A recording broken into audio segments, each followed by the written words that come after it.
Welcome to the B. Lenore Show.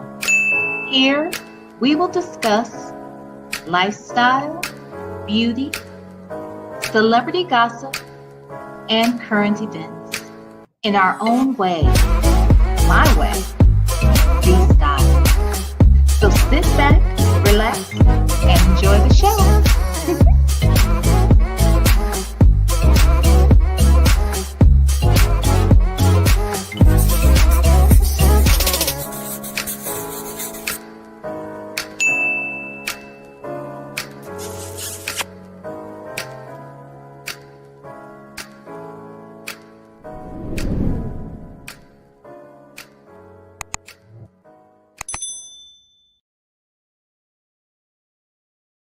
Well, hello, lovers. I hope you guys are doing well today. It's Monday, May 12th.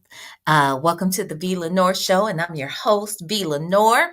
And the first thing on most people's minds on today was the first real trial day for Diddy. Were y'all paying attention? Were y'all paying attention to what was going on today? I missed the first half of the day. I heard a little bit towards the afternoon. I was bouncing around from platform to platform trying to see what tea I could get. Because as you all know, no one could record in the federal courthouse. So we don't have live footage from the trial itself. We have to depend on the people that are in the courtroom. So I was dipping in here and there. And then I also checked out the New York Times, where they literally gave live updates all throughout the day. So we're going to go and try to run through this entire day. If y'all have nothing else better to do, which I'm sure you do. Okay. But if you decide to just kick it with me anyway, I'd appreciate it because I missed a lot. And so a lot of this we're going to be listening to together for the first time. All right. So before I get started, let's say hi to the people in the chat. Hi, Sonia's White Muscle T-shirt. Hey, Jane. Hey, Rossi. Hey, Lady T. Shelly 928, the woman he chose. It's the Rocks. Hey, Miss Lady. She done changed the spelling, honey. She wants y'all to get it right, Miss Lady.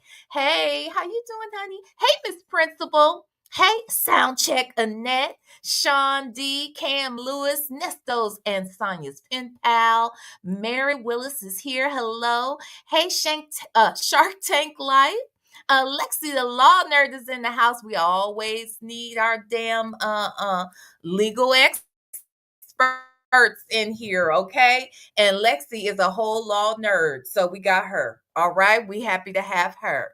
Hey, Sir Colette. Hey, Libra lady. All right, y'all. So let's get into it.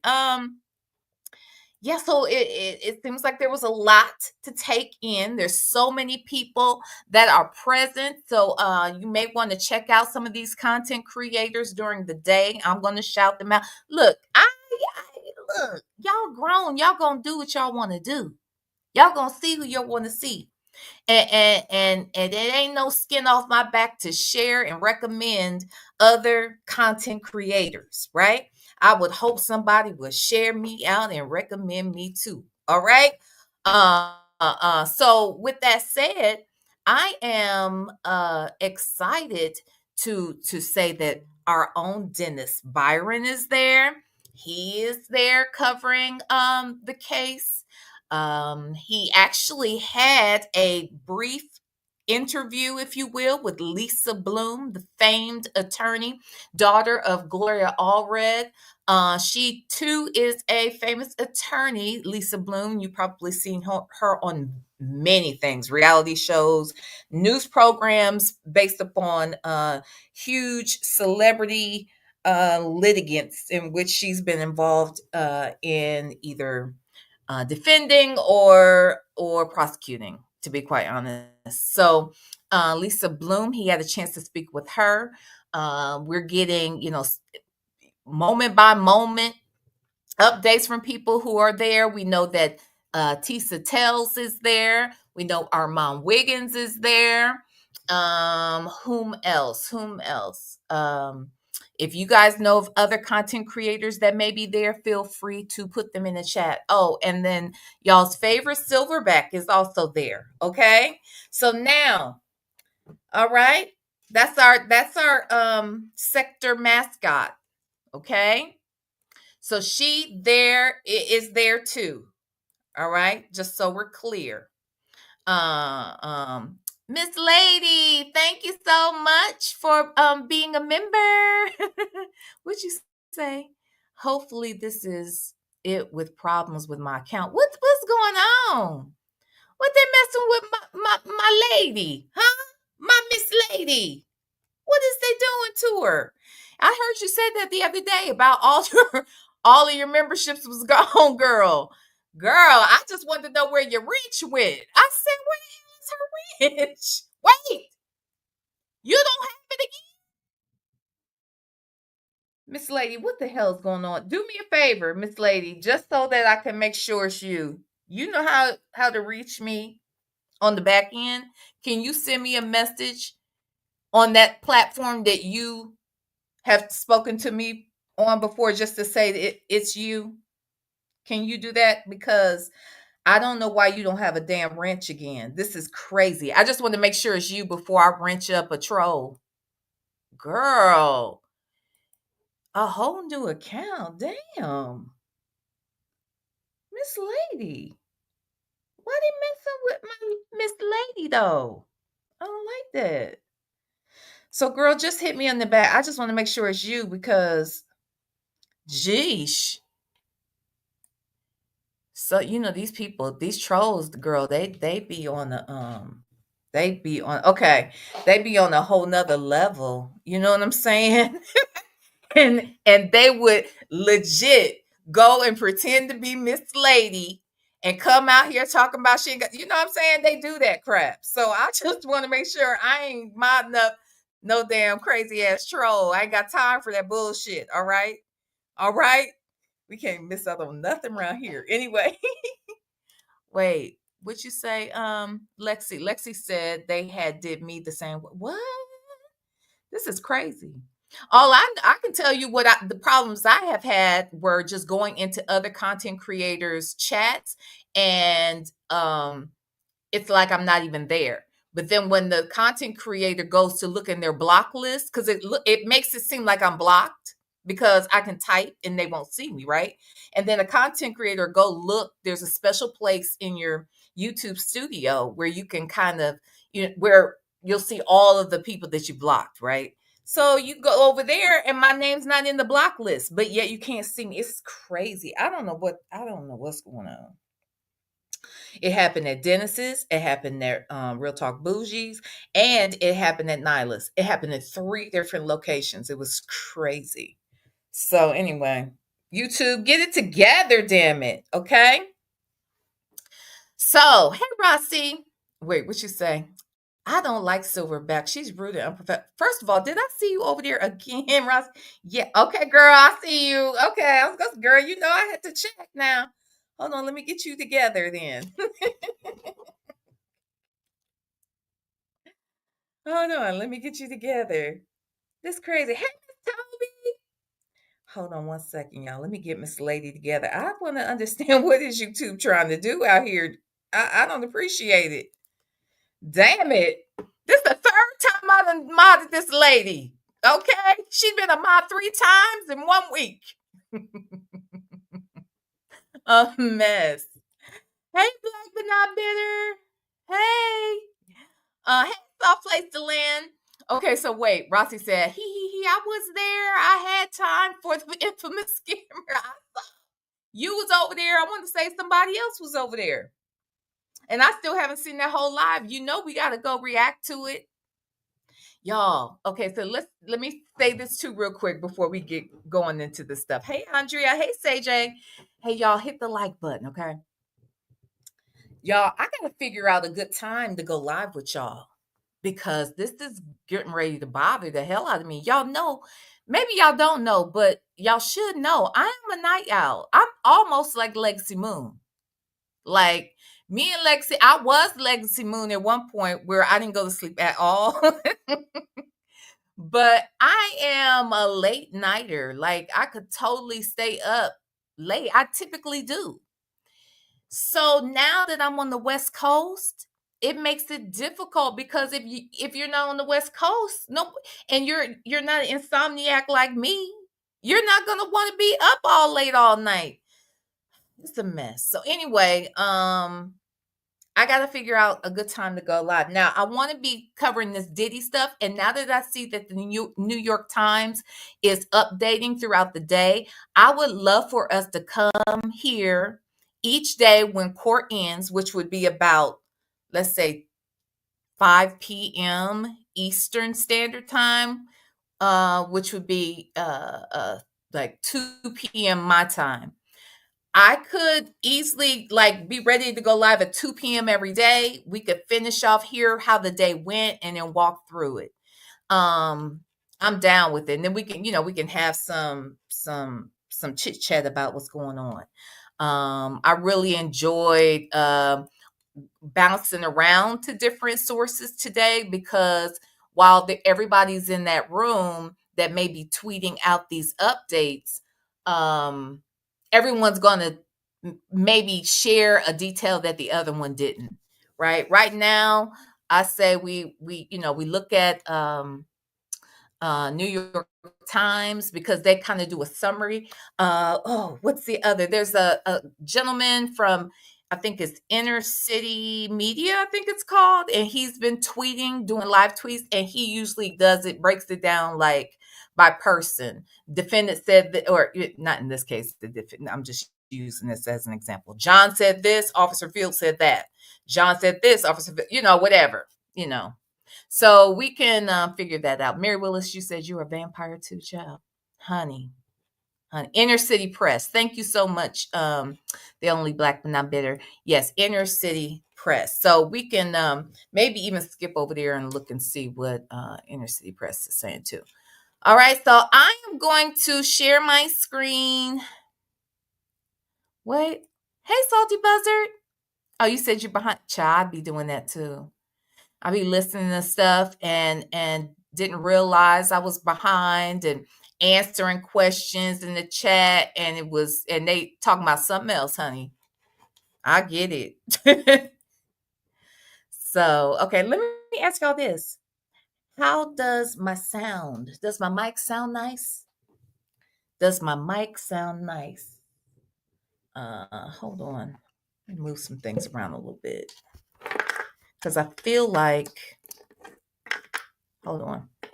I feel like, hey, Sassy Experience, that when I'm moving my mouse around, it's probably going to be loud. So I want to apologize. Okay, check one. Check one. Okay.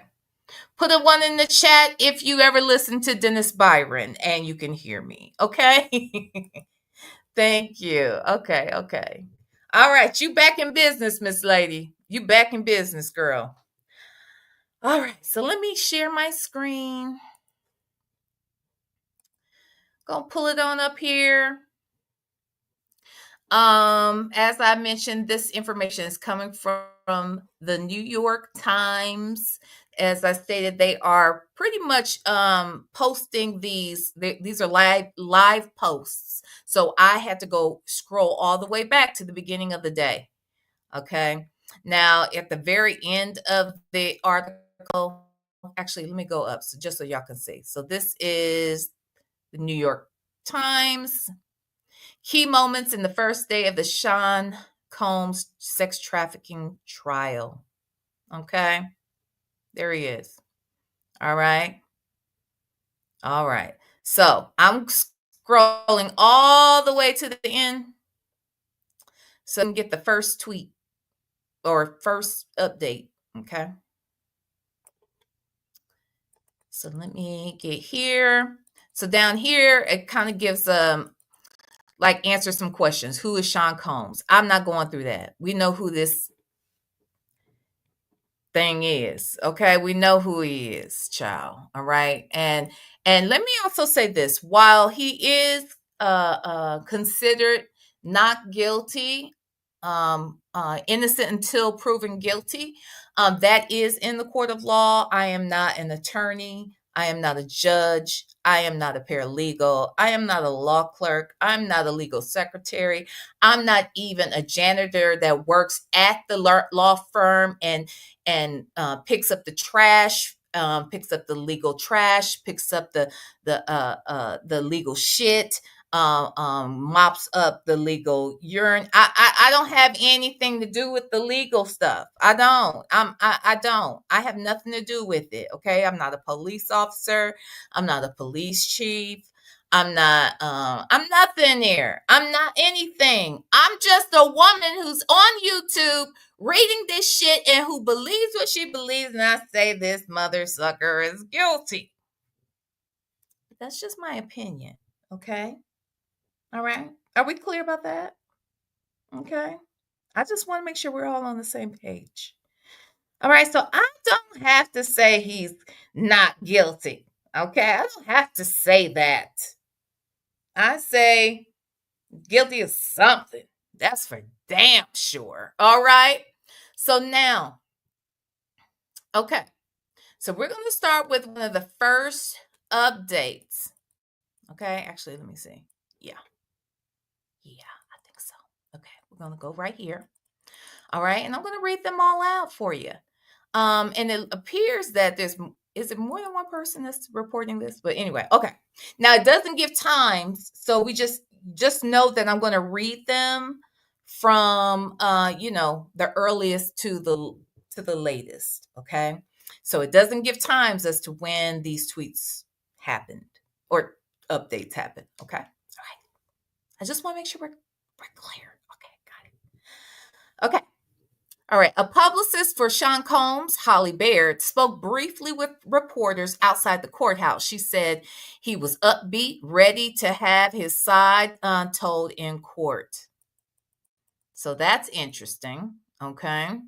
So I guess these are people outside. A nice line of folks. I know our Dennis Byram was out there bright and early. I saw Sylvia, in fact, the infamous one. Even her ass was over there last night, talked to the people. I think she was spending the night, child.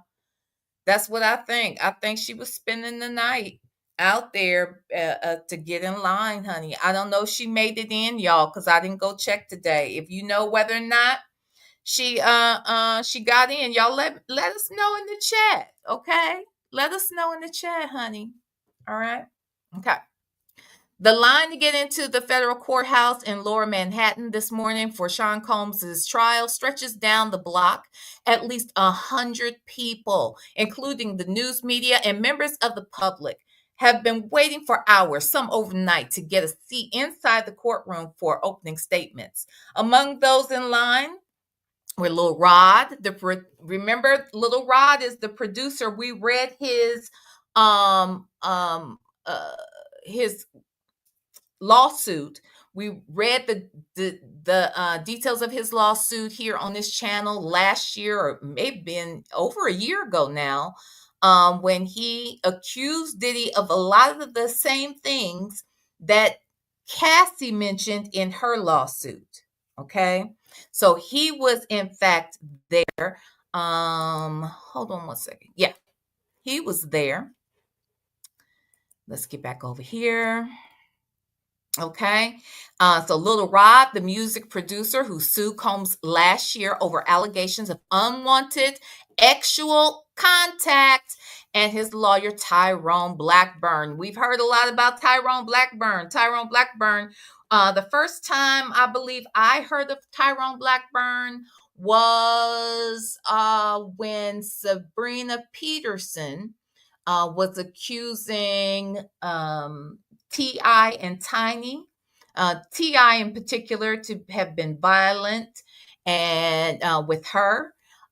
She also, when she gave her account of what her interaction with Tiny and T.I. had been in the past, others allegedly came to her and mentioned that they had been taken advantage of in similar ways in which are described in this Diddy trial situation. So, ironically, and so those girls that came forward, and I believe there might have even been a male, I'm not sure, but definitely there were ladies that came forward.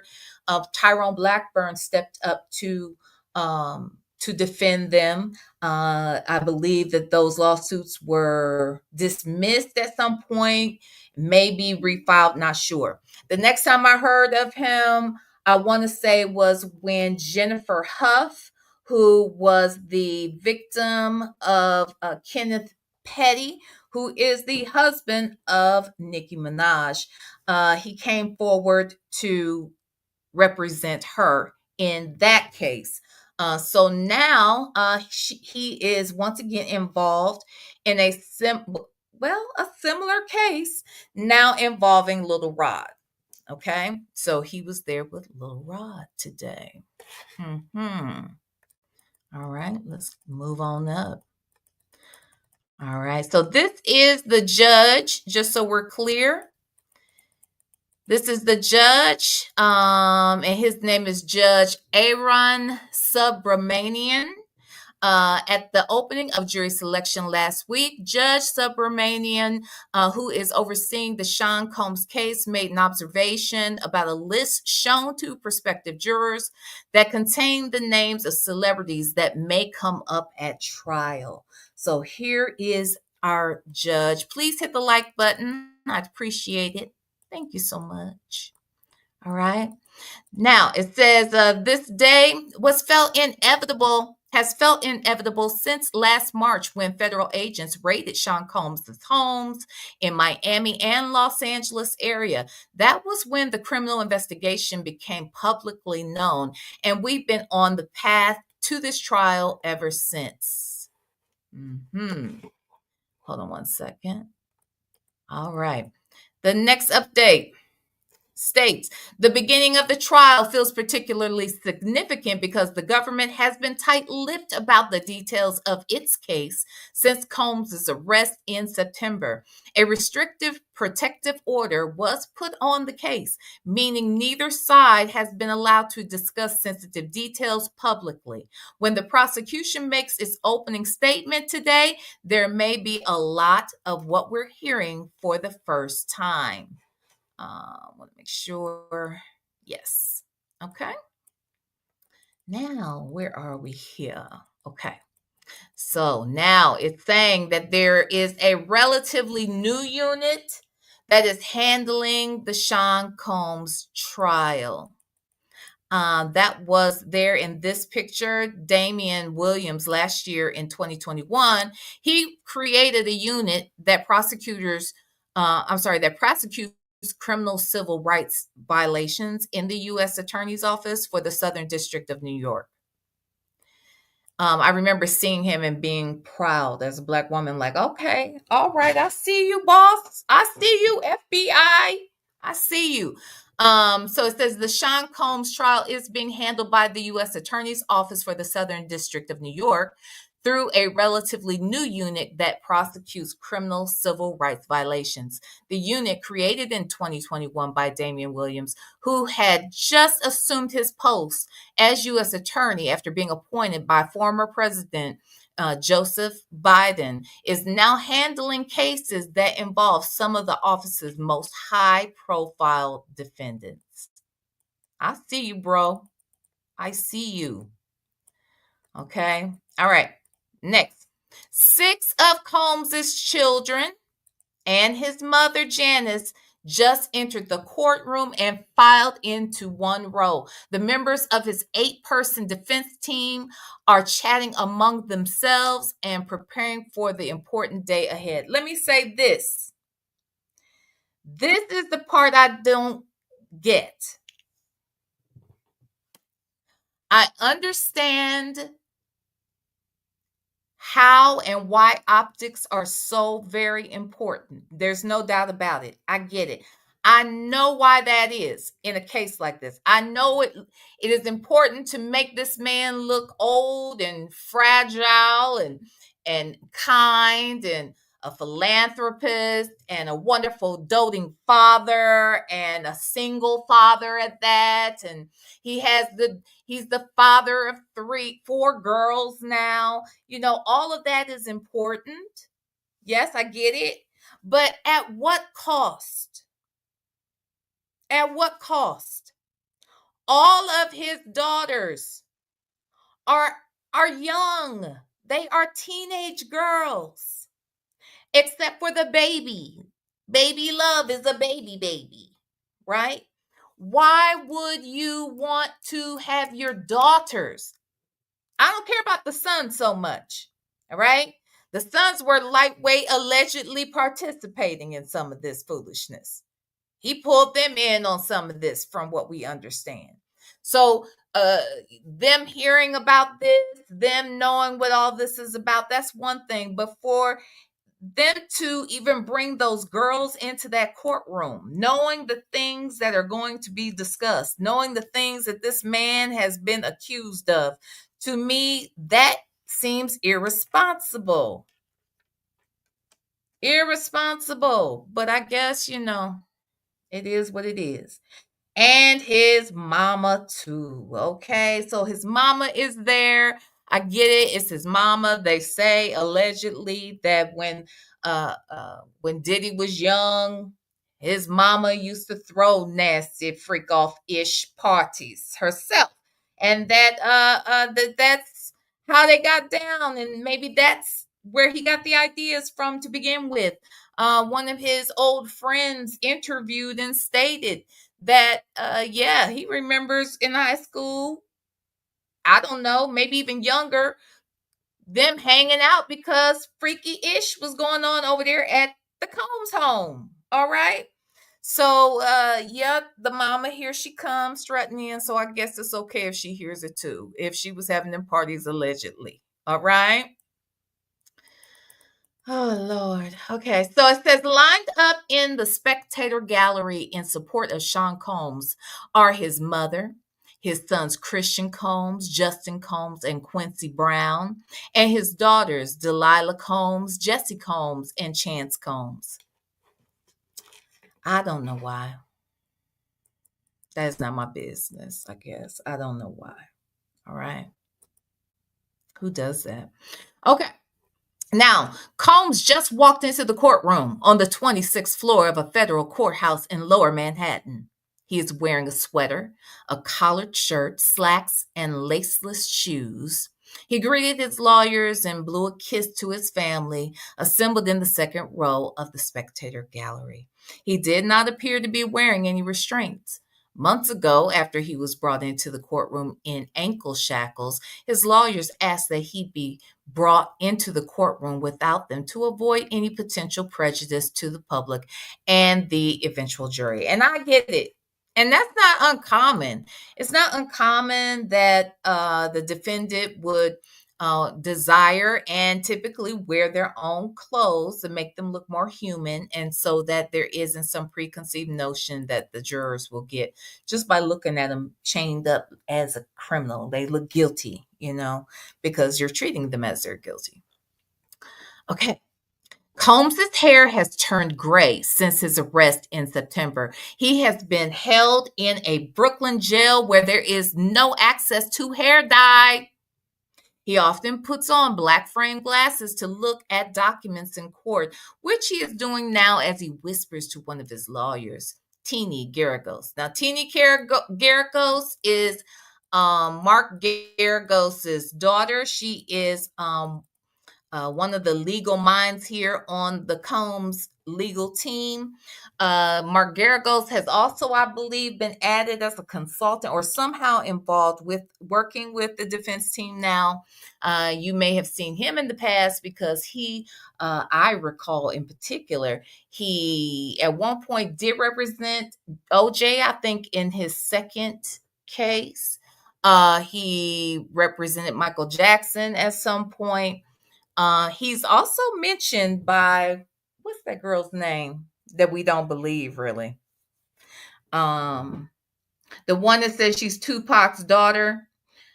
She mentioned that Mark Garagos was in bed with Diddy I mean that figuratively. I don't know if we're talking physically, but I'm saying definitely, uh, um, figuratively, that he was somehow working with Diddy and involved in some of the foolishness that Diddy did. Now, that's what they had said. Now, I don't know these people. Okay, I ain't say it. This is all alleged. All right. B. Lenore didn't say it. Okay. These people have said it. I was not there. Okay. I wasn't invited to the freak off. If I was invited, I wasn't going to the freak off. You're not going to freak off on me. I'm not going to freak off. There's no freak offness happening over here. So I would not know. Okay. But that's what they had said. Okay. Now, okay. Sean Combs was just asked by a court officer if he needed any water. I could use a little more if you don't mind, he replied, as everyone in the courtroom waits for the judge to enter. So they must either he's sitting close or that was a very loud ask and response. Okay. But he's probably sitting close. All right. Now, Sean Combs is just the latest high profile defendant to be tried in recent years in the Southern District Court, which in Manhattan consists of two adjacent courthouse buildings. The court has been the site of the criminal trials of defendants like Robert Menendez, the former Democratic New Jersey senator who was convicted of bribery, Ghislaine Maxwell, the former companion of Jeffrey Epstein, who was convicted in a trafficking case, and Sam Bankman-Fried, the disgraced crypto entrepreneur. President Trump was also a civil defendant in the court in two lawsuits that were brought by the writer E. Jean Carroll. Okay. Are we following? Okay. That's what happened. All right. Now, next. As you can see, these are multiple reporters that are placed in the courtroom listening, getting these details.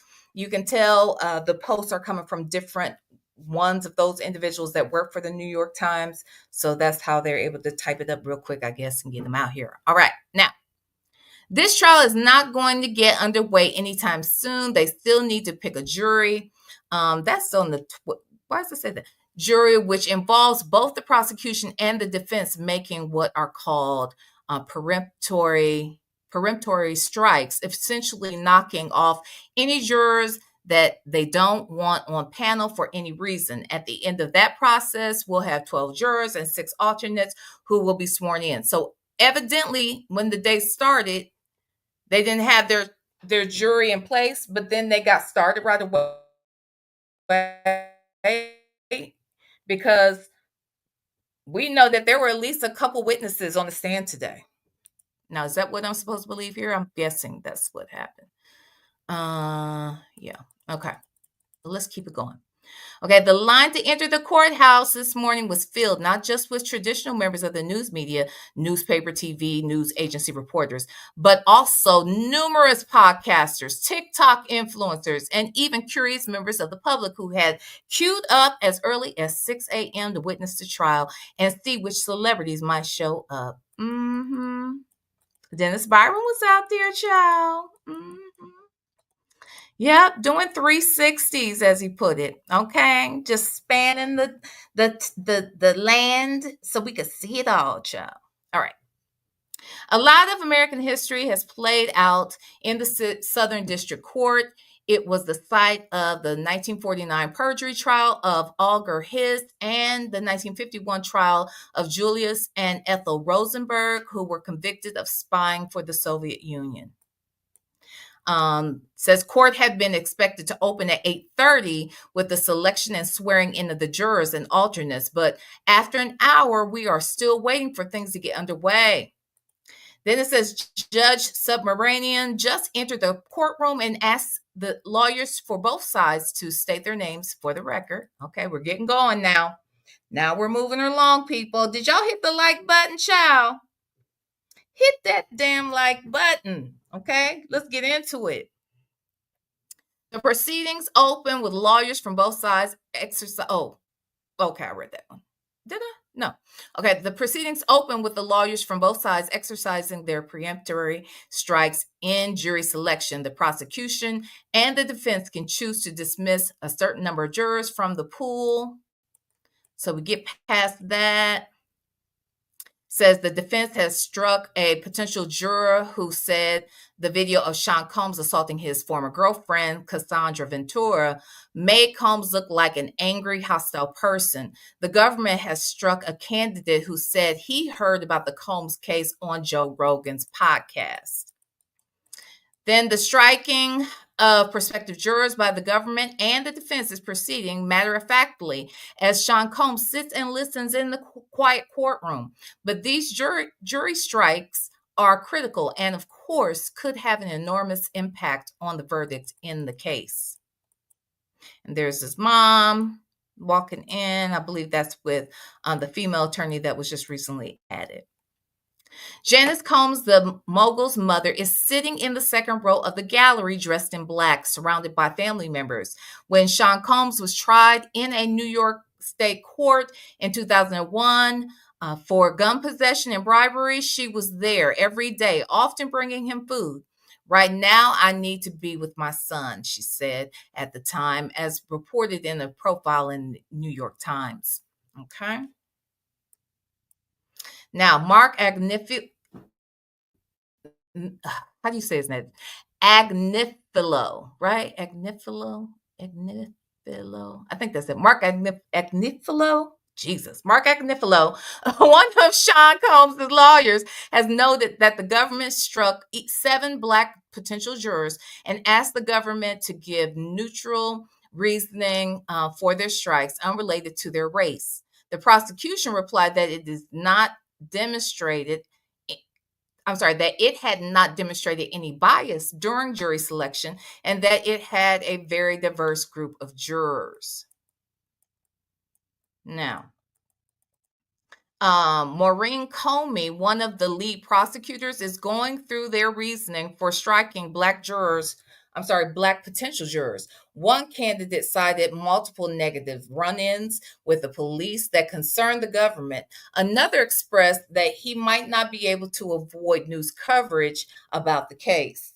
Hey, y'all. Let's see who all came in here. Please hit the like button. Hey, them folks. Miss I see you too. Miss Buckeye 99. My name is not girl. Galatians 6-7. Hey, y'all. Hey, y'all. Okay, so we're just going through what happened today, child. Okay, now the jury has been selected. The judge called a 5-minute recess after the selection of the jury. Next, the jurors will be sworn in. Okay, now here we are. Race, ethnicity, and gender can be contentious issues when juries are being picked, as the prosecution and the defense jockey to find the right balance, and lawyers occasionally make so-called Batson challenges, as Sean Combs' team just did unsuccessfully. Batson has a landmark 1986 Supreme Court decision that started a line of rulings barring the use of race and other such characteristics as a basis for excluding prospective jurors. Such challenges have been seen in New York in civil rights, political corruption, and even in terrorism cases. Thank you. Agnifilo. Right? Agnifilo. Right? His wife represents. Wait, hold on. Oh. Wait, his wife? Oh, okay. Well, wait a minute. He's the one, the CEO. The CEO of but I thought he was, didn't he pass away? Does she represent the family? Is that what you're saying, Black and Not Bitter? Hold on. I'm looking on one device and talking to you on another one. Wasn't he passed away, didn't he? I was asking. Okay. I ain't trying to bring that up, but something had happened over there. Okay. We already talked about one bad thing. I'm scared. Karen represents the guy who. Okay, got it. Okay. Oh, the one that did it. Okay. Okay. Okay. I was gonna say, wait a minute. How's she representing him? Okay. No, Miss Bucker, I thought I thought the CEO was Killed. So she represents the person who did it. Okay, got it. All right, let's get back into it. Okay. Ooh, hold on. Okay. Doop, doop. Okay. We have a jury of 8 men and 4 women. Among the 6 alternates are 2 women and 4 men. Okay. The jury has entered the courtroom and is ready to be sworn in. Then the jurors range in age from their 30s to their 70s. They live in Manhattan, the Bronx, and Westchester County. The panel includes a massage therapist, an investment analyst, a scientist, a deli clerk at some restaurant. I don't know it. Okay. Several of the jurors reported that they had seen the video of Sean Combs assaulting his former girlfriend. Central incident in the trial. So hold on. Here's the thing about that video. So the video that they're talking about is the video where we saw where Cassie was beaten by Diddy. And while I think it's very telling as to what type of relationship they had and what type of control he may have had over her and how that is that he had that control, the fact that this tape existed but had gone missing, all of those things sort of speak to his power and speak to his his relentless efforts to ensure he gets what he wants out of a situation. It tells us all that, but what we didn't see is we saw him do something illegal because he put his hands on someone, but evidently the statute of limitations has expired, right? So I understand how and why this video can be problematic for him, but at the same time, I understand why they would want to keep it out because they're saying, look, that's just how they got down. And she never reported the situation and no one else reported it. So they get into that today because the person who took the video and all of that, they get on the stand today. So we're going to hear what was said throughout all of that. Okay. All right. Let's get up here. All right. Hold on. Let me get something to drink, y'all. All right. Now, the judge tells the jurors that breakfast and lunch will be provided for them each day of what is expected to be an 8-week trial to make their experience as pleasant as possible. The judge also tells them that their personal information, their names, and other identifying information will not be disclosed to the public. Now, the juror has been sworn in. And now the judge is giving jurors basic instructions, including the definitions of legal terms. Now, okay, so we got 12 jurors and 6 alternates that were sworn in here. It says before opening statements on Monday, 12 jurors and 6 alternates were sworn in, selected after Judge Subramanian grilled them on what they had already seen and heard about the allegations against Sean Combs. There are 8 men and 4 women on the jury. Among the 6 alternates are 2 women and 4 men. We got that. Hold on, y'all. Hold on. Okay. The court gives jurors their own notebooks to take notes during the trial, and if they would like to do so, the jurors are asked to write their jury number on the notebook and hand it in to court staff at the end of each day. That's to ensure that they're not going home adding more notes because they're talking to their families and things like that, or they're writing down notes because they saw something on the news and that they weren't really supposed to be watching in the first place. I cannot believe that they're not sequestering this jury. I cannot believe that they're not doing that. I would think that that would be in the best interest of both sides, to be quite honest. I just don't understand it. Um, it's only 2 months. I mean, 2 months is a long time, but it's not as long as some of these trials have been and can be. And I'm not even talking like a YSL trial. I'm just saying some of the something with so much layered ish in it like this, it surprises me that they aren't being more mindful of keeping this group protected. Um, because not just protecting what they're hearing and seeing and what they're thinking and what they're talking about, but also from a protection standpoint of ensuring that they aren't tampered with on both sides. I just find it very, very hard to believe that they did not sequester these folks. Okay? I don't know. All right. The most prominent of the six prosecutors from the U.S. Attorney's Office for the Southern District of New York handling the case against Sean Combs is Maureen Comey, who has extensive experience on complex racketeering cases like the one brought against the music mogul. A prosecutor for nearly a decade, Ms. Comey was also involved in the case against Ghislaine Maxwell. My God, today. The former socialite who conspired with Jeffrey Epstein to actually exploit underage girls. Ms. Comey was also one of the prosecutors in charge of the criminal case against Mr. Epstein until he was found unalived in his jail cell. Child, I just don't get it. But who am I? All right, now it says that Johnson, the prosecutor delivering the opening statement for the government, says that there was another side to Sean Combs, the entertainer, a side that ran a criminal enterprise, she said.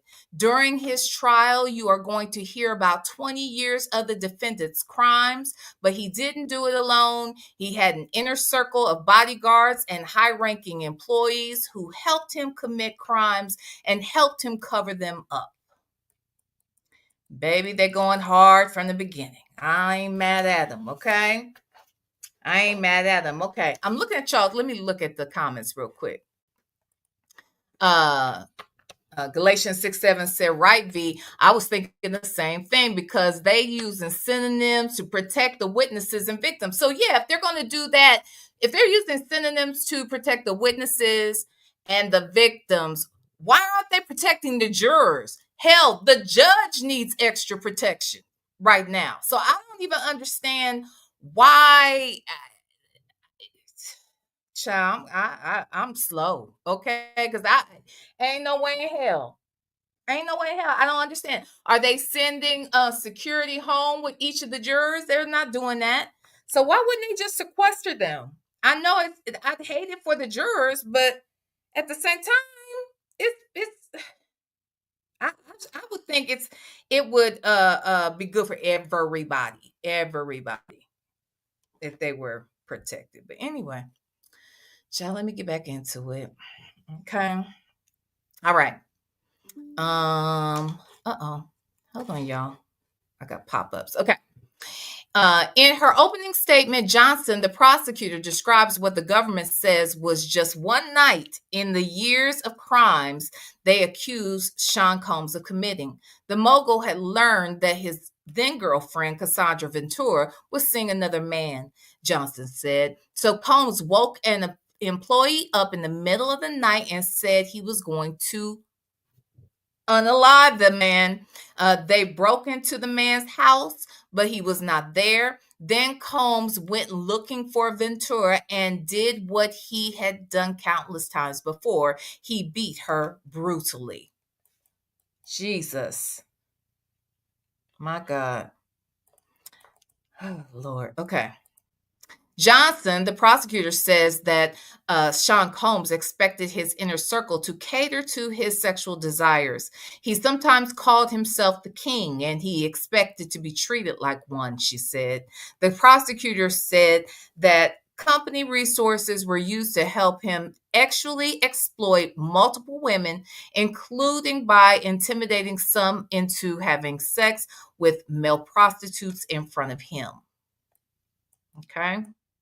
Now, anticipating Sean Combs' possible defense, Johnson, the prosecutor, says that this case is not about a celebrity private sexual preferences. She says Combs made women have sex with when they did not want to, threatened them, drugged them, and used violence to coerce them into it. Okay. um Johnson, the prosecutor, is beginning to detail the freak offs at the center of the government's case, which were also called Wild King Nights or Hotel Nights. She says Sean Combs' businesses often paid for expenses associated with these events. Johnson says two women, Cassandra Ventura and another woman, referred to by the pseudonym Jane, were directed on what to wear, what drugs to take, and then on every step of the actual activity. Can you imagine this? I mean, what you're legit hearing is really someone who has been forced to be a ex slave, if you will. Jesus. Okay. So here's a picture of Cassie and Diddy.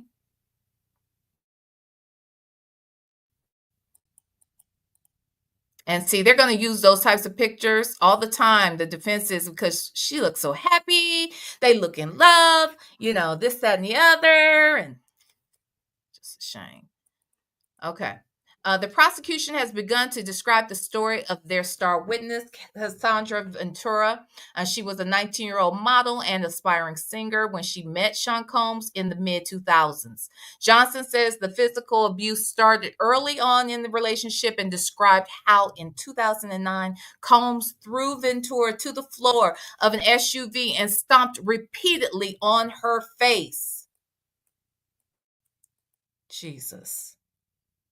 The prosecution says that Cassandra Ventura agreed to participate in a freak off initially because she loved Combs, but Johnson says she knew it was not something she wanted to do. Johnson describes one freak off in which Ventura felt like she was choking when Combs made an escort urinate into her mouth.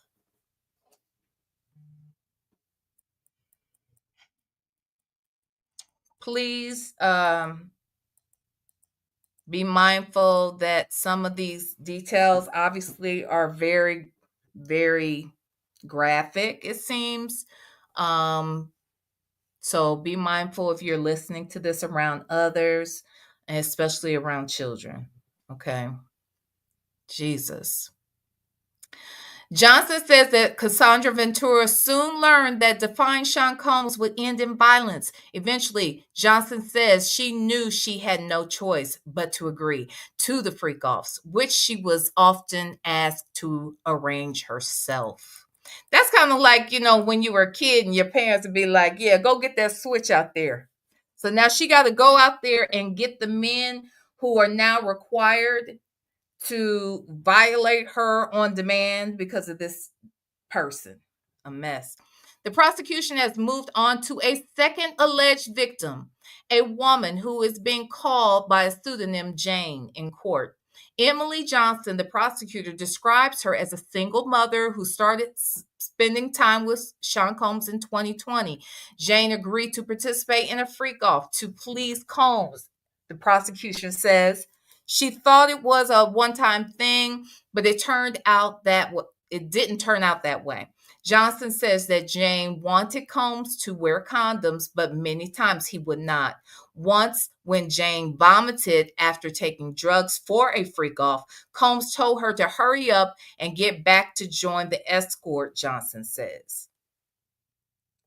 This is ridiculous. He's sick. If this is true, this man is sick, and I believe it's true because that's my right. Okay, that is my right. Hold on one second. Let me take this comment down. Sorry, y'all. And just so we're clear, this is all alleged. All right. We can believe what we want, but I have to say it's alleged because we weren't there, right?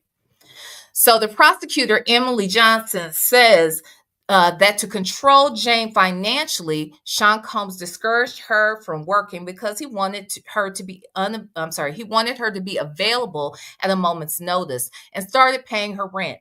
As with Cassandra Ventura, Combs threatened Jane with videos that he had recorded of the freak-offs, Johnson says.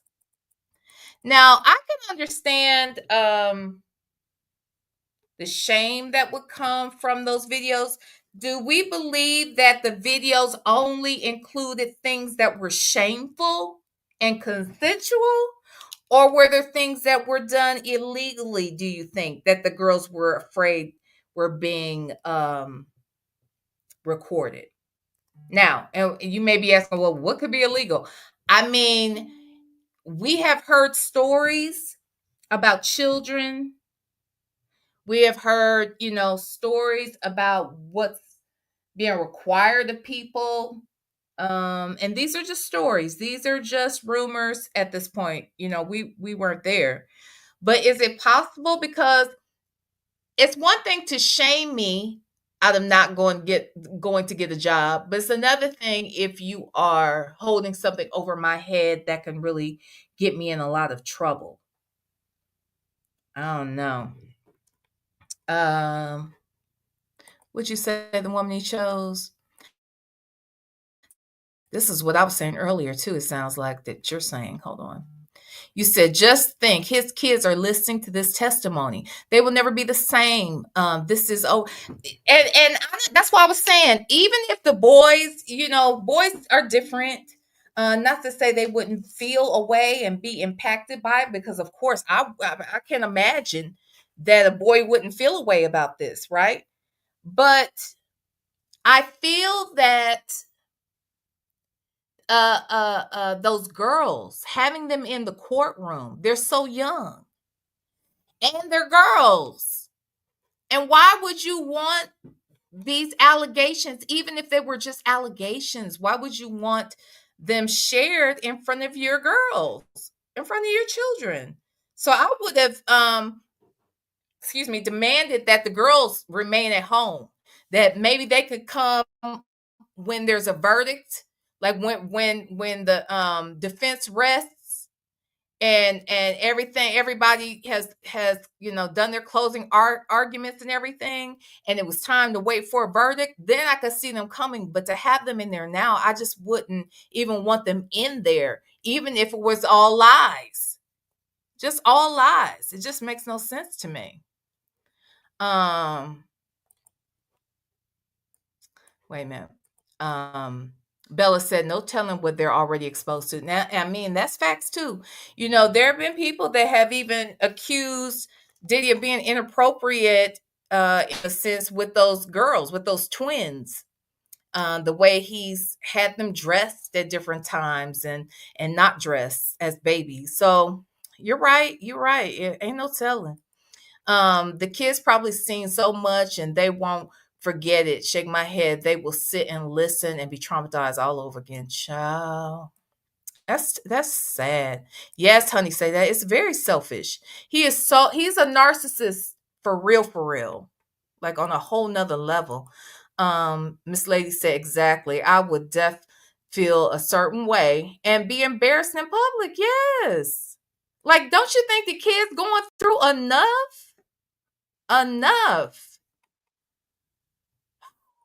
What you say?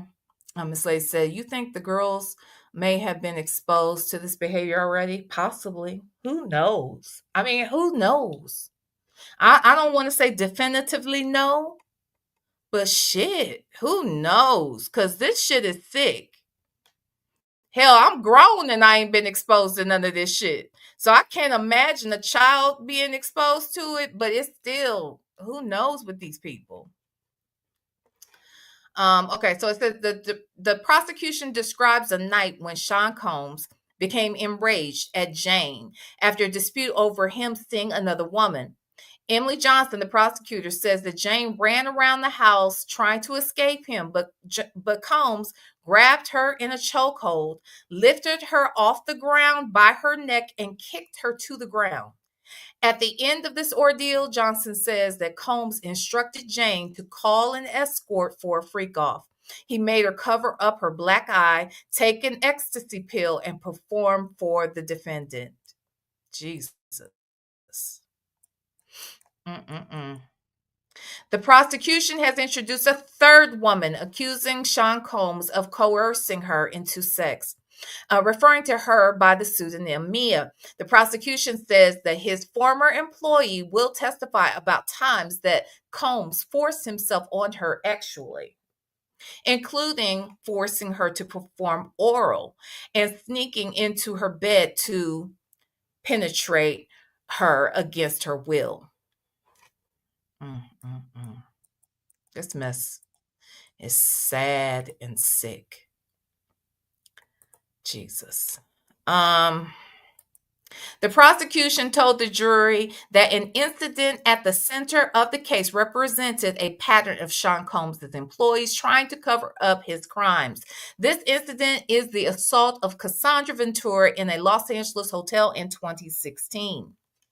After the assault was captured on surveillance footage, the prosecutor, Johnson, says that Combs and his chief of staff contacted a hotel security guard to broker a deal. Combs ended up giving the guard a brown paper bag filled with $100,000 in cash, essentially buying the hotel surveillance footage.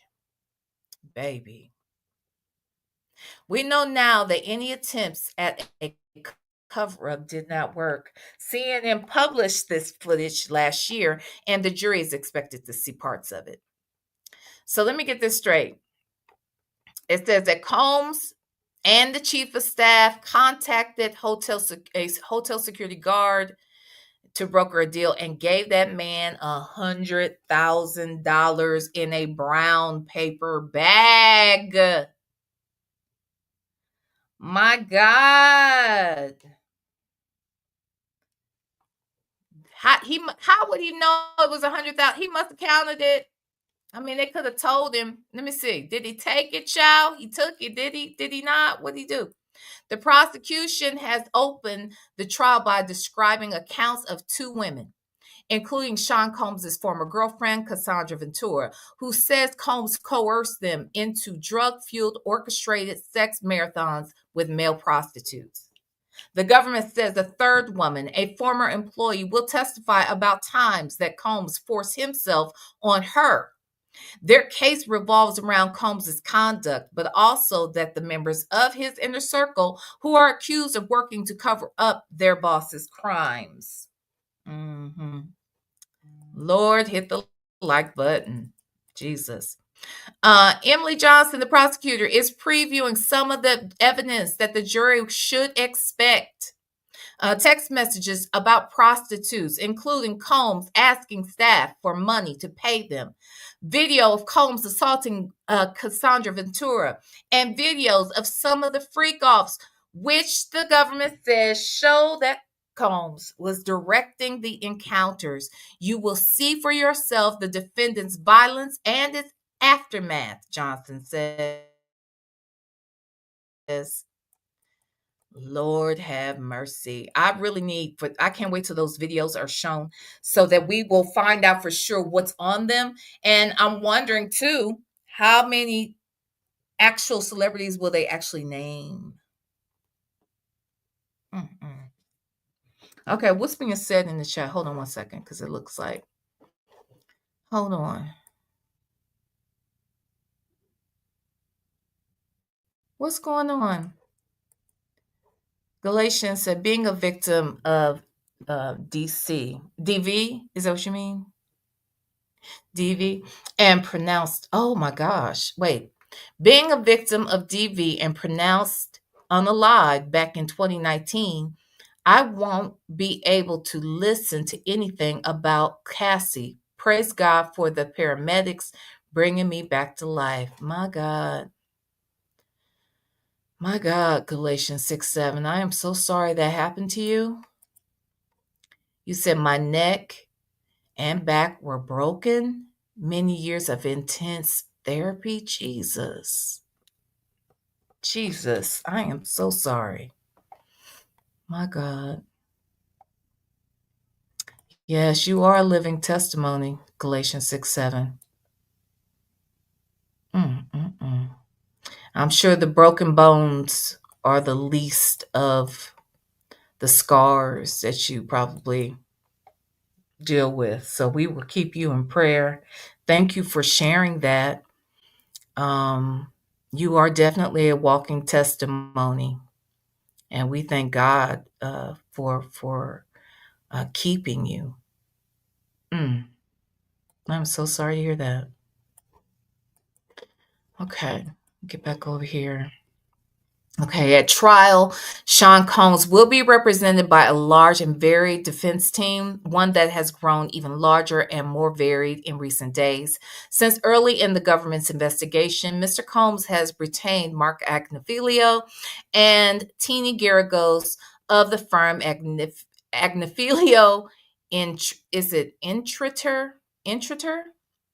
I'm not familiar with that other name either. Okay. Now, Garagos, a lawyer for Sean Combs, has begun delivering the defense's opening statement. Sean Combs is a complicated man, but this is not a complicated case. Okay? She says the government is trying to turn consensual, actual relationships into ex trafficking. It will not work, she says. Mm-hmm. Okay. Okay, girl.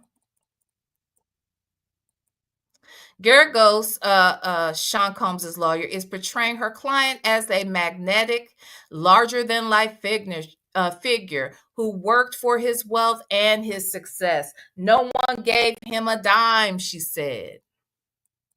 Mhm. The case is about Sean Combs' private, personal ex-life, says Garagos, Combs' lawyer, which has nothing to do with his lawful businesses. Combs' defense admits he is violent, that he takes drugs, that he has anger issues, but they say he is not guilty of what he is accused of.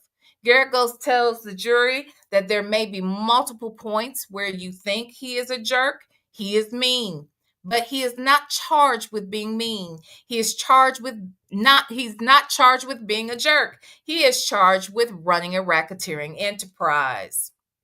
And does, okay, allegedly. And does, I believe it. Okay, but anyway.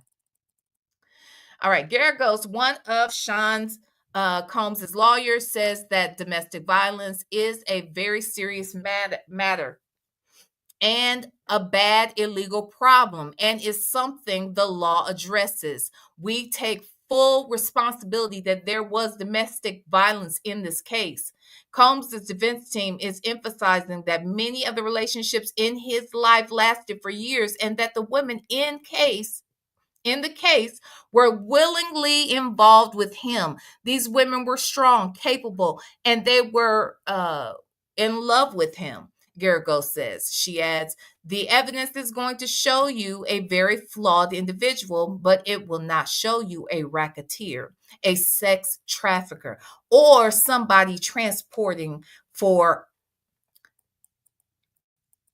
that thing when you sell cat. Okay? Okay, I'm trying to stop saying all these words. Okay? Sheesh. All right, let's see. So here's the setup outside. Says the prosecution depicts Combs as a serial abuser and outlines three key witnesses. Okay, let me get down here. Okay. In the government's opening statement, Emily Johnson, one of the prosecutors, sought to differentiate Sean Combs' public persona as a glamorous mogul from how they portray him in their indictment as a serial abuser and sex trafficker who hurt and manipulated women for decades and controlled the organization that helped him do it. To the public, he was Puff Daddy or Diddy, Mrs. Johnson said, a cultural icon, a businessman, larger than life. But there was another side to him, a side that ran a criminal enterprise. They want you to understand. We get it. He kinky. He's an asshole. We said all that. We agree with y'all. He is that. Y'all say that. Okay, we're on the same page. But he was also all of this and some of that too. Okay. He said they say he running an enterprise. All right.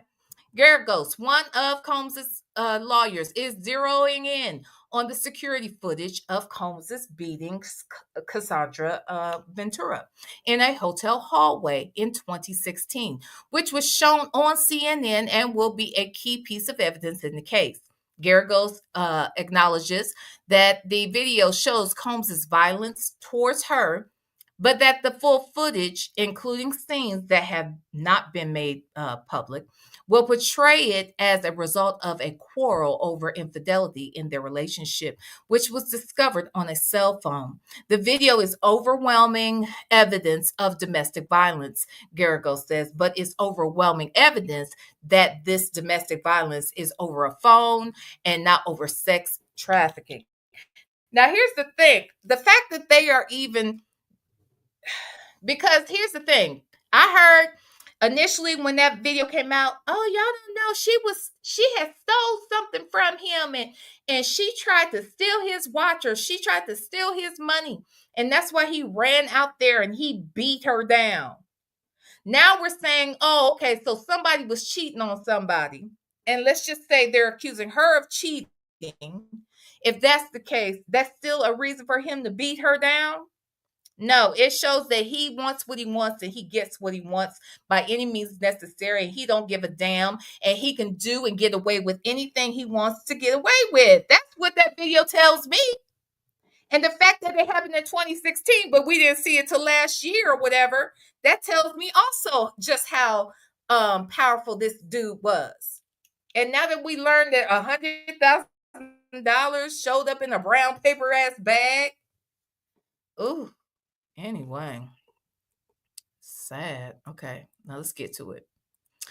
The defense is repeating a description of the accusers at the center of the government's case as capable, strong adult women. They are pushing the idea that these women, who they describe as girlfriends of Sean Combs, were involved in consensual sexual relationships.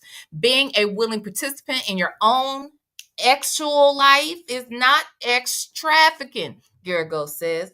And Combs is, says of a woman being referred to as Jane, one of two women at the center of the government's main ex trafficking case. All right. Now, Teeny Geragos, one of Sean Combs's lawyers, is now addressing Jane. The pseudonymous, pseudonymous? Is that how you say that? The pseudonymous. Okay. Pseudonymous witness that the government contends was a victim of sex trafficking. Jane had a relationship with Combs after Cassandra Ventura left in 2018, and Geragos says that she was older and had a child. She was a willing participant in their threesomes and other actual encounters. The evidence is going to show you a toxic, dysfunctional relationship between two adults, Geragos says. You may think, wow, that is a really bad boyfriend. But the evidence will show you a capable, strong woman willingly engaged in their relationship. She adds, that is not ex trafficking. Child. Yeah. Okay. Sean Combs' lawyer is now trying to suggest that the women accusing him of abuse may have a motive other than simply recounting abuse. She brings up Cassandra Ventura's filing a civil lawsuit and says that the singer did not report the alleged incident to law enforcement. When these people testify, ask yourself why, the lawyer, Teeny Geragos, says. For many of them, she adds, the answer is money. And guess what? That may be the only answer that's an option at this point. Because for some, if The statute of limitations is up. The only recourse they have is money. And if people weren't doing people dirty and treating people in such a fashion, those that have money would want to keep on. If even if they don't have respect for persons, if they respected their money, maybe they shouldn't do people like this. Like, so what? I just don't get it. Sean Combs' defense has completed their opening statement, which lasted about 50 minutes. The judge has excused the jury 1 hour for lunch and is now discussing some details about evidence with lawyers from both sides before the trial is adjourned. Okay? So let's see. Let's come over here and see what y'all saying before we move on.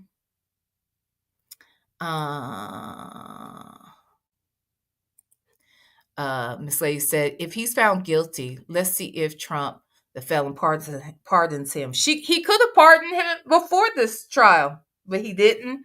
It's not to say that he won't, but he did not. He didn't pardon Epstein, and Epstein was his alleged bestie. They were tight, right? And he did not do anything to help him. For all we know, he helped him all right, allegedly. I'm just saying. He may have helped him, but free him, but not in the way that he had hoped. You know what I'm saying? Oh.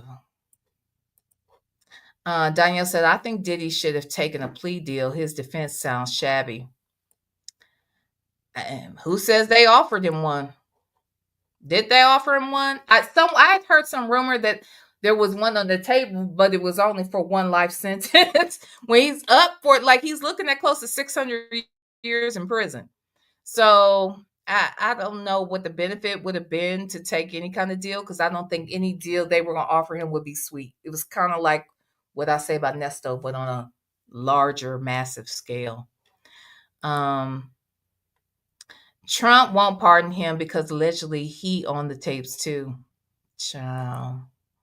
Miss Lady said they're saying a witness is missing. Is that true? That allegedly is true. I don't know if that's going to come out in these texts that these updates that we're reading. It probably will, because it has been discussed that victim number 3 is the victim that they have been unable to locate and unable to make connection with her attorney. It is believed that witness 3 is the young lady that came to the Tasha K show. She was on Tasha K's twice that I know of. The first time she was on there, she talked about how Diddy abused her, impregnated her more than one time, beat a baby out of her stomach, pretty much, allegedly. She named some really horrible things. And then we learned that she had reconnected with him, which I always thought, like, well, damn. Like, what did he whoop your ass for real? Because then she came back and she made it sound like, oh no, I mean, he really didn't say anything. Now, do y'all believe that he really didn't say anything when she came out there telling Tasha K all that shit? So it does not surprise me that she would go missing. If it is her, if she is that person, it would not surprise me. Just does not surprise me. Okay. The woman in the show said presidents can pardon federal but not state. Yes, but he can pardon. This is a federal crime, so he could have pardoned him. He could have pardoned Epstein. He didn't pardon Epstein. He ain't pardoning Diddy yet. But I don't know. I just don't think he'll pardon Diddy. I don't. Diddy is broke though. Chandra said if Diddy pays enough, Trump will give him free. But he ain't gotten that kind of money right now for that. I just don't see. He's losing money left and right, and he's had to borrow. I'm sure this legal team that he's paying. Can y'all imagine? I can't even imagine how much this defense is costing him. I mean, it's a lot. So I don't know. Okay, let's get back into the tweets or updates. All right. Okay, we did that. All right. So now they've gone to lunch or what have you. All right. Okay. So now, in the defense's opening statement, Sean Combs' lawyer argued that while he was responsible for domestic violence and jealousy fueled disputes with former girlfriends, his conduct did not amount to the alleged crimes at issue at this trial: racketeering and ex trafficking. The lawyer, Teeny Garagos, implored jurors to see the legal distinction and not to judge Combs for his unconventional sexual preferences, which she described as consensual threesomes by adults. As for the government's star witness, Cassandra Ventura, Garagos sought to undercut her testimony by noting that she had stayed in the relationship for over a decade. So, that belief that, oh, he must not have done it because you stayed with him. Oh, he must not have done it because you kept coming back. How did it happen time and time again? If you didn't go back, you didn't allow it to happen, it wouldn't have happened. Why now? Why are you saying something else? That whole thing. I hate it. Okay, so it says Sean Combs' lawyer says he committed violence, but not ex trafficking.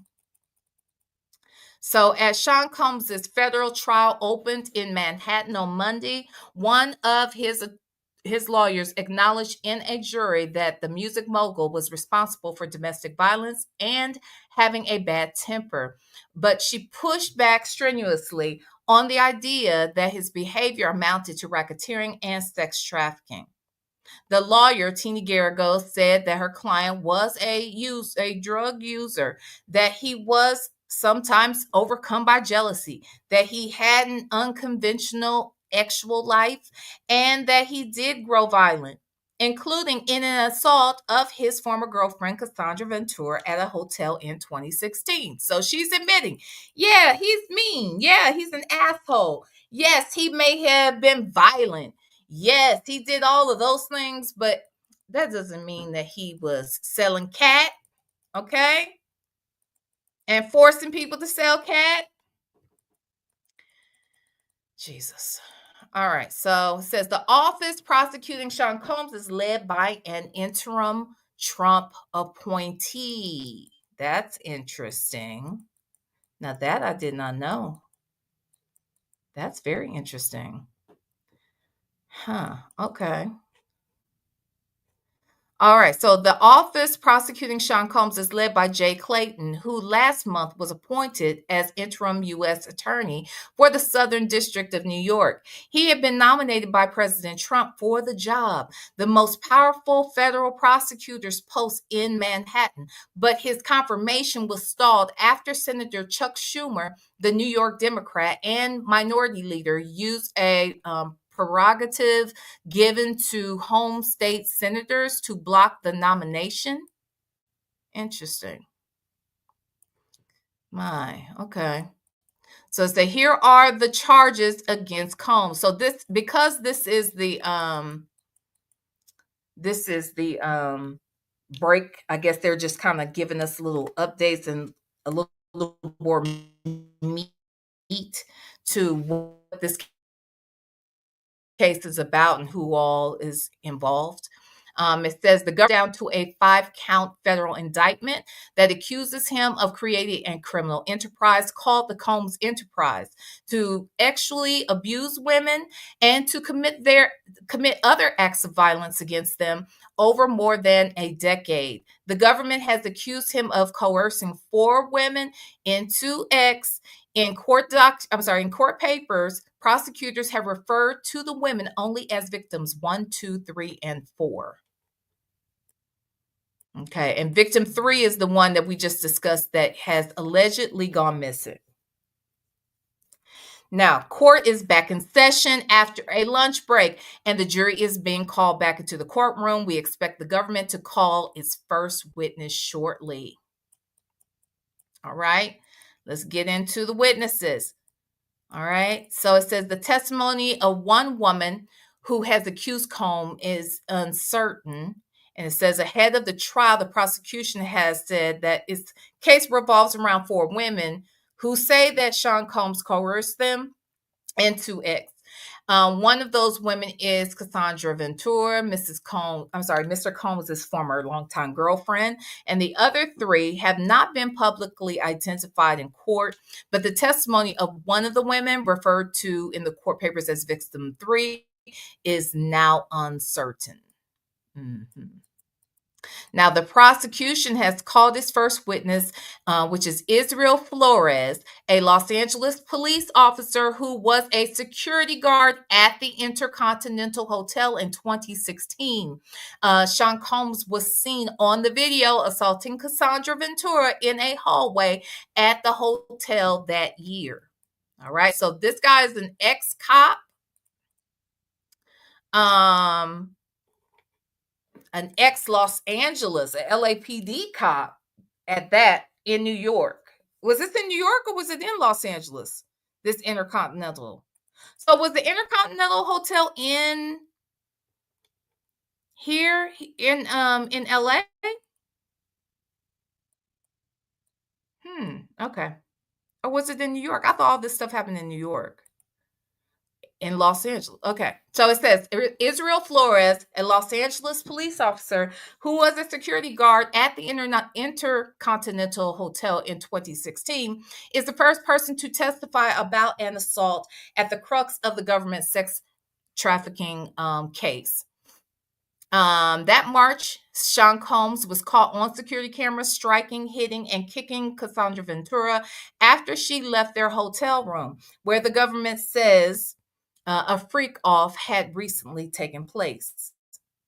The prosecution has said that Combs bought the surveillance footage from the hotel security for $100,000, but it has not disappeared for good. Last year, CNN published clips of the surveillance footage, and the jury is expected to see footage of the assault. Can you imagine? Like, here's the thing. I always think it's amazing when these people, these rich folks, call themselves paying for a tape to disappear or paying for some kind of evidence to disappear.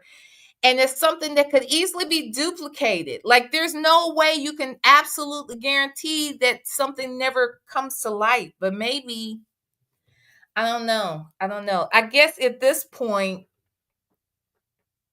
because of the statute of limitations, he can't go to jail for having beat her. And I don't know, he bribed them though.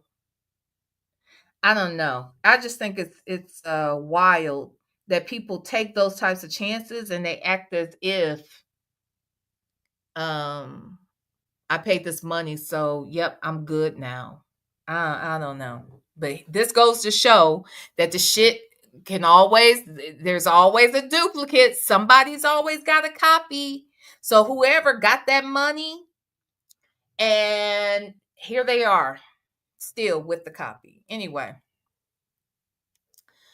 All right. So it says Officer Flores, who was the security guard at the Intercontinental Hotel, is recalling the day he was called about a woman in distress on the 6th floor of the hotel. When he got off the elevator, he says he saw Sean Combs seated in a towel, motionless, but with a devilish stare. Huddled in the corner was Cassandra Ventura, covered by a hoodie. Shards of a broken vase were scattered on the floor. Ventura told him she wanted her bag and wanted to leave. Flores said Combs offered him a stash of cash, enough that would fit between his thumb and his pinky. He said he understood it to be a bribe. He was telling me, don't tell nobody, Flores said. Officer Flores, a security guard at the Intercontinental Hotel in 2016, said he saw Cassie Ventura, I'm just going to say Cassie from now on, who he recalled had a purple eye, leave the hotel in a black SUV. Then he and the hotel's front desk manager went up to Sean Combs' room to remind him of the hotel rules. Flores said Combs grew upset and grabbed the desk desk manager's phone when he thought a manager was recording him. Flores testified that after Combs grabbed the phone, he pinned Combs to a wall. Oh, really? Oh, okay. I'm gonna say, look, nigga, you ain't above the law like that, but evidently. Okay, let's see what happened next. The prosecution's first witness, Officer Israel Flores of the Los Angeles Police Department, has been testifying since court resumed after lunch. He is a former security guard who was alerted to Sean Combs' assault of his former girlfriend, Cassie, in March 2016 at the hotel in Los Angeles. Okay, so the assault is an important event in the prosecution's sex trafficking case against Combs. I'm glad he pinned him up. So if I understand this correctly, so basically they heard about this woman in distress on the 6th floor. The security guard, who is an ex-LAPD officer, goes up there to address the matter. When he gets up there, Sean Combs is sitting with a towel on, with a devilish stare, motionless. Cassie is huddled in a corner with a hoodie. She says she wants to leave. He says, okay, he basically, evidently, he ensured that she was able to get out of there. But in the midst of that, he handed Officer Flores, the security guard, handed him a wad of cash that was big enough to fit between a thumb and index finger. So a lot of money. So then once Cassie is out, it sounds that like Officer Flores returned back up to the floor with the hotel manager or director and got up there to remind Diddy of what he can and cannot be doing up there. And because Diddy thought that the hotel manager was recording him, he grabbed the phone from the hotel employee and threw the phone down or what have you. And the cop grabbed Diddy and pinned him in that moment. Very interesting. Okay. And here's the clip from that video that we've all seen. All right. The juror is now seeing hotel surveillance footage of Sean Combs wearing a towel as he strikes, kicks, and begins to drag Cassie down a hotel hallway. This is a clip of the video published by CNN last year, but it is noticeably slowed down. Combs's lawyers had argued that the published clips were sped up, making the assault look more violent. The truth is, I don't give a damn if you speed it up, slow it down, play it normal. It's brutal no matter how you look at this shit. It is brutal. It is absolutely brutal. Please hit the like button, y'all. Oh, okay. So much of the public will be familiar with the footage of Sean Combs assaulting Cassie in the hotel, but this testimony is introducing us to some new information and images. The jury saw photos of the aftermath of the assault, including a broken vase and dirt splattered on the wall. Hold on one second, y'all. Let me take a sip. All right. Officer Flores of the LAPD, who was then working security at the hotel, testified that he did not call the police because Ventura wasn't answering his questions and insisted that she just wanted to leave. So the jury also saw new footage of the aftermath of the assault. It is secondhand footage that Officer Flores recorded the hotel video on his own cell phone. Okay. So if I understand this, he did not, it sounds like he didn't like steal the video itself, but what he did was he took a video of the video using his phone. Because I heard something about that, and that he basically took the video of the video and took it home and showed his wife or some shit. But let's see. Officer Flores is now under cross-examination by Brian Steele. Now, look, we know who Brian Steele is. Yes, Brian Steele is the famed attorney that represented a young thug, Jeffrey Williams. Okay, Jeffrey Williams. Jeffrey Williams with an S, aka Young Thug. He represented him in the YSL trial. Many would say he was brilliant with his defense, and that Thug got off, damn near scot free. He got probation, but whatever. Okay, so because he did a good job with that RICO case, they brought him in on this RICO case. And by the way, that is the infamous Sly's bestie, okay? And new mentor. All right, now, yeah, the silverback. Now, listen. Officer Flores is now under cross examination by Brian Steele, a relatively new addition to Sean Combs' defense team, who gained national prominence by representing the rapper Young Thug at his racketeering trial in Atlanta. Steele is questioning Flores, who was then working security at the Intercontinental Hotel in Los Angeles, about why he didn't include certain details in his 2016 incident report during today's testimony. For example, Flores' observation that Cassie had a purple eye was not in the report. The trial's first witness, Israel Flores, the hotel security guard who responded to Sean Combs' assault on Cassie in 2016, is finishing his testimony after cross-examination by the defense. Bit by bit, we're getting more information on the events surrounding that assault, which is central to the government's ex-trafficking case. All right. So we got the prosecution's second witness is Daniel Phillip. Okay, Daniel Phillip, who said that he once managed a male review show, which he calls a strip show for women.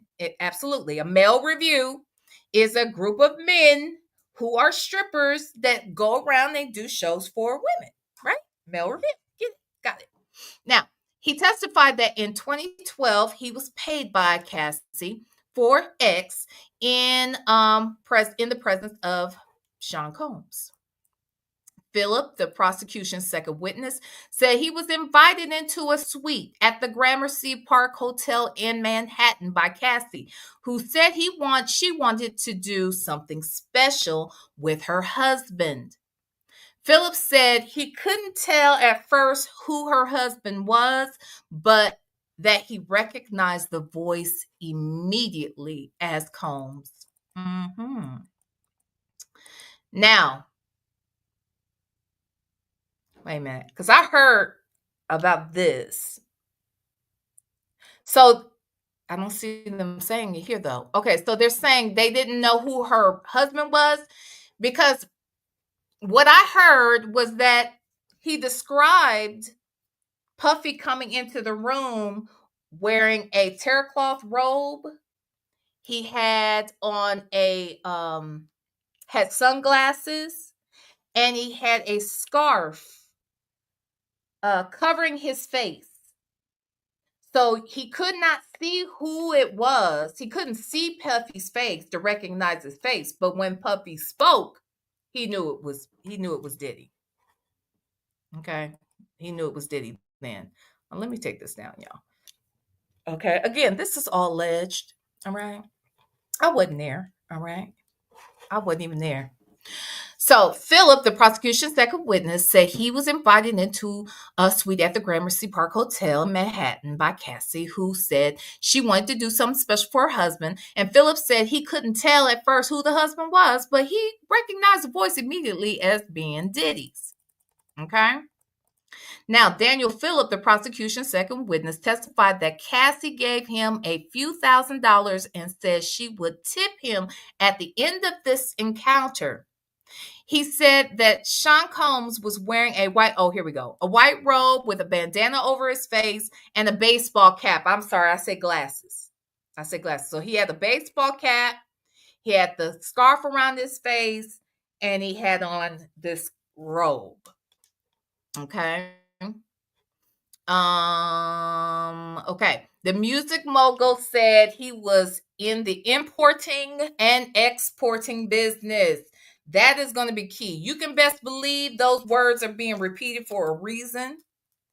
Uh that's what ex-traffickers do, right? They import, they export bodies, people for different things, right? So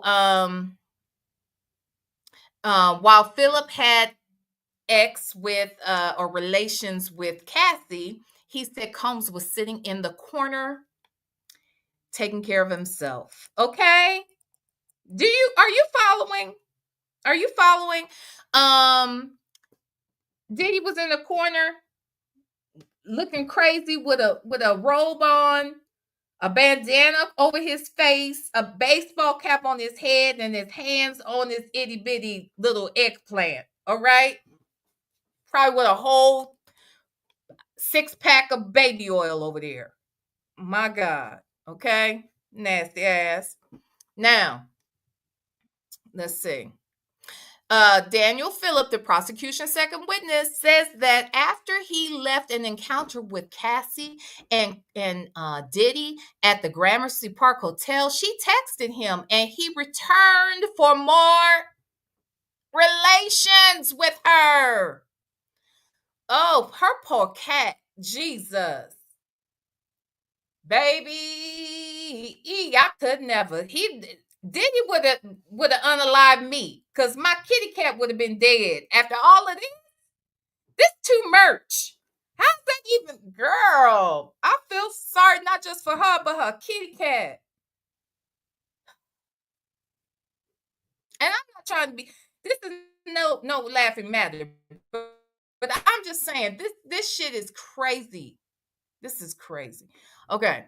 All right. So Daniel Phillip, the prosecution's second witness, says that after he left an encounter with Cassie and Diddy at the Gramercy Park Hotel, she texted him and he returned for more with her and with Combs doing what he does in the corner, child. He said that over the next year or two, he returned to have similar encounters with Cassie and Diddy, watching in a series of hotels in New York, as well as in Combs and Ventura's homes in the city. So Diddy was never doing it with him so far. That's not what we're hearing here. That he wasn't having relations with the male ex workers, but he was there watching. Okay, and pleasing himself while it was happening. Okay. Mm-mm-mm.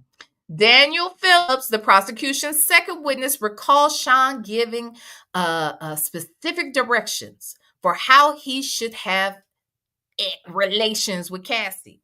The notes included applying more baby oil onto their bodies and once trying to role play as if they had just met at an airport.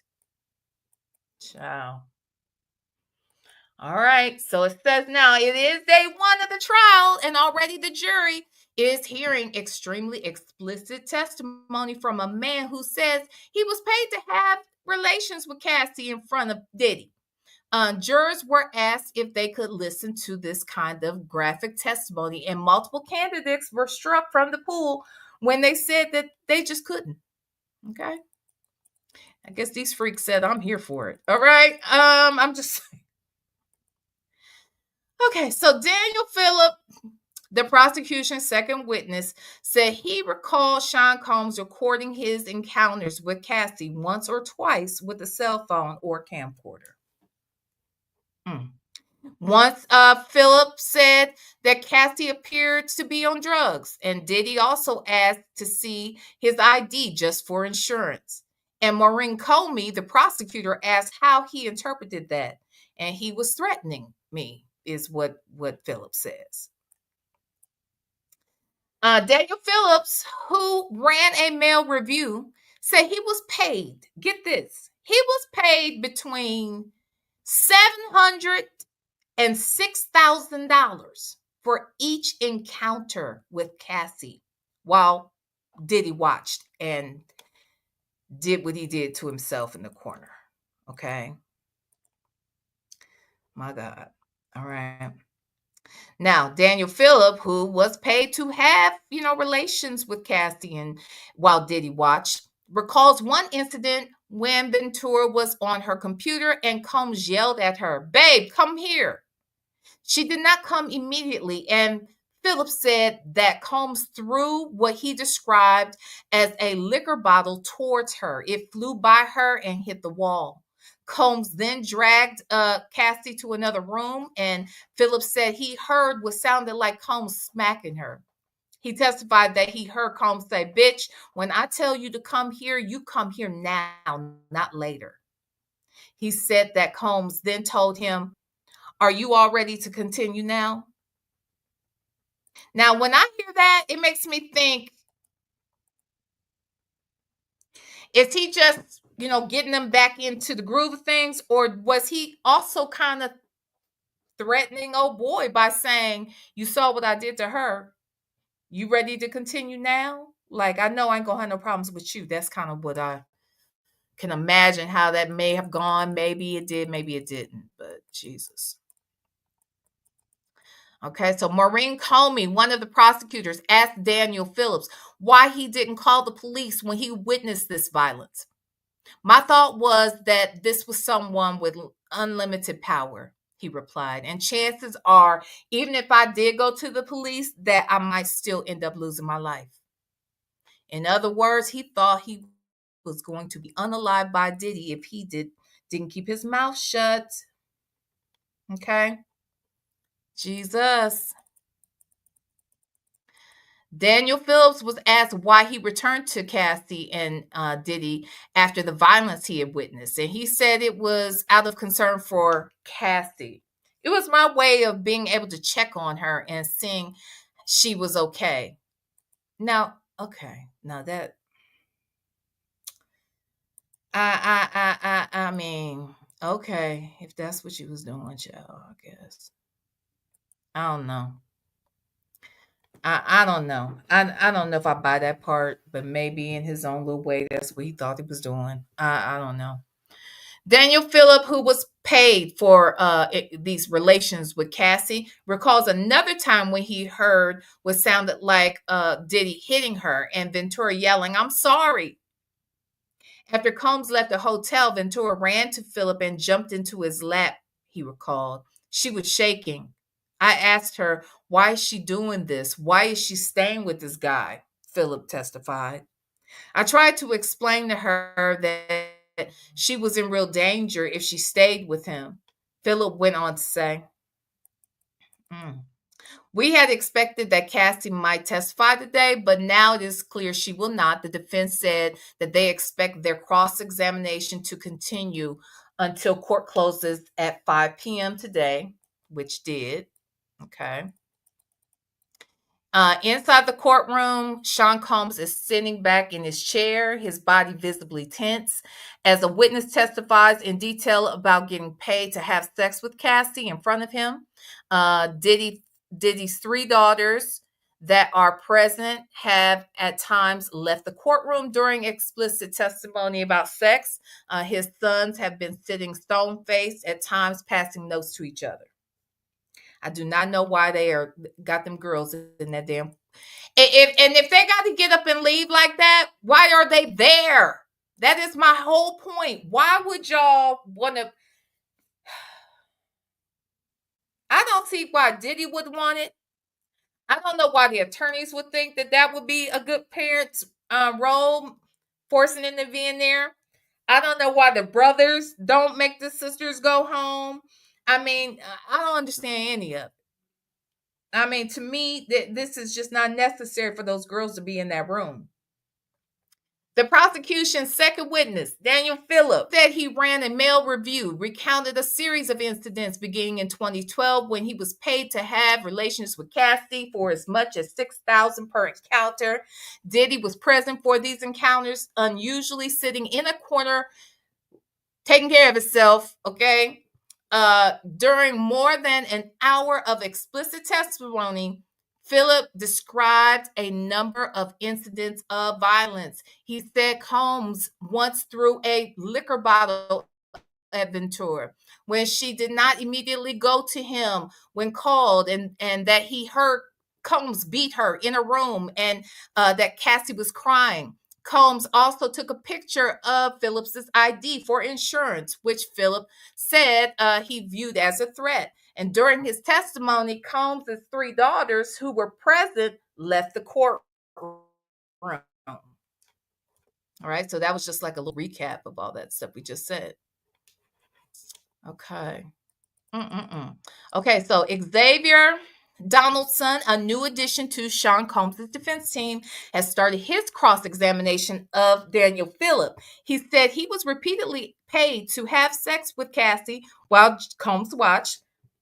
Excuse me. Donaldson is focusing on the review show of male strippers that Phillip managed, underscoring that it prohibited the selling of cat. Okay. They were not allowed to sell their stuff. In this case, it wasn't cat they were selling. They were selling peen. Okay. They were selling eggplant. And they said they weren't allowed to sell their eggplant. But when has that stopped them before? Okay.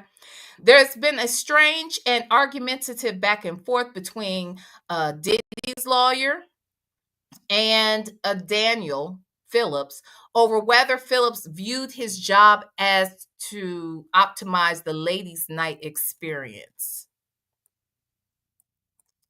Hold on. Okay. So it says the defense is asking Phillips about every detail of his first relations with Cassie at the Gramercy Park Hotel over a decade ago. And Philip testified that he thought he had been hired to dance for a bachelorette party, but Ventura answered the door alone, wearing a wig and sunglasses. Now I heard she had on like a red wig and red sunglasses or something like that.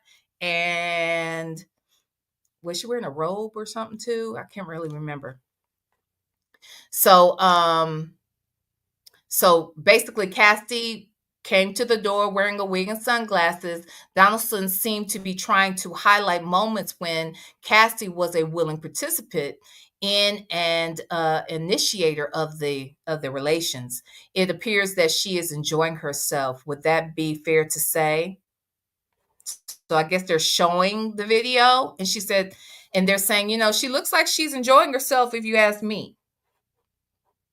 My thing is, what is she supposed to act like? If somebody is actually threatening to unalive you and cause harm to you, if that's what's going on here, why do we expect that she would not act like she enjoyed it? Because she doesn't want to be beaten. I don't understand. Court has adjourned for the day. We got to the end, y'all. That was quick. Court has adjourned for the day. Daniel Phillip will take the stand again in the morning. You guys, from what I understand, Cassie is expected to get on the witness stand tomorrow as well. All right. Let's finish these little notes here, though. Sean Combs, one of America's most influential music moguls, was accused by federal prosecutors on Monday of leading a criminal enterprise that enabled his abuse of women and worked to cover it up.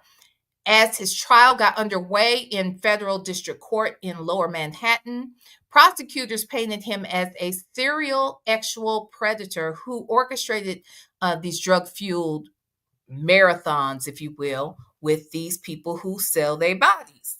Okay. And Mr. Combs' lawyers acknowledged that he was responsible for domestic violence, but denied that he committed any trafficking or ran any sort of racketeering enterprise.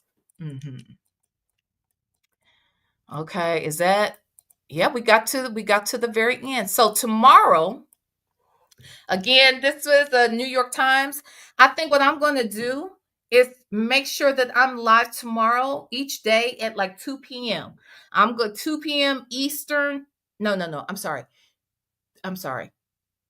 2 p.m. Pacific time, 5 p.m. Eastern. I'm just going to be here ready to go live and to go back through these tweets and maybe discuss any updates that we've heard that transpired during the day of the trial. I think that's what we are going to do over here. Okay. How y'all feel about that? Wow, it took 2 hours for us to get through 8 hours worth of updates, but we will definitely be on it tomorrow. What are y'all thinking? What are y'all thinking about what you've heard so far? One, they're saying too, because Kathy is super duper duper pregnant. Allegedly, and I don't know if this is true, but allegedly she is due like on the 15th of May. That is what has been stated. This again is alleged. I don't know what her due date is, but they're thinking she could go at any moment. So I think one, they're going to have to be very conscientious about how they question her, and two, they have to be ready in the event that she actually does that she actually is able to do this whole testimony and everything without going into labor, child. Okay, Lord have mercy. What you say, Lexi? I don't see him getting off. I don't either. Now I think one thing, now here's the thing, I mean, I see where they're trying to go. They're trying to act like all this stuff was consensual. All these things, these people were paid for sex. They came there to have sex. Folks had sex. People enjoyed having sex. People took drugs on their own. I get where the defense is coming from, what they're trying to, the picture they're trying to paint, but I would never ever be foolish enough to believe that the feds aren't ready for each and every step of this. Like, this is not their first rodeo. And I do believe that they will address all of these things and assure people that they understand what the defense is probably going to say, and they've got something to prove different. So I'm actually, I'm here for the victims. I know that here's one thing I'm gonna say, y'all. I want us to take a bet. How long before Sylvia stops believing the victims and starts advocating for Diddy? I'll wait. Somebody tell me, when is the infamous blogger going to become an advocate for Diddy? I want us to take bets on that shit. Tomorrow, I want y'all to come here ready for you with your best guess, okay? Cause honey, I see you. I see you who said now. Work in progress said Wednesday. The woman in the show said today. Okay. Oh my God. You know what's gonna happen. Make It Rain said Diddy's parties appear to be STD part. I know that's right. They was sharing a whole lot of shit, okay, including disease. Because supposedly that is in somebody's complaint somewhere. Anyway, what was I gonna say? Yep, I think it's a possibility, y'all, because she loves Lexi said by Thursday, the very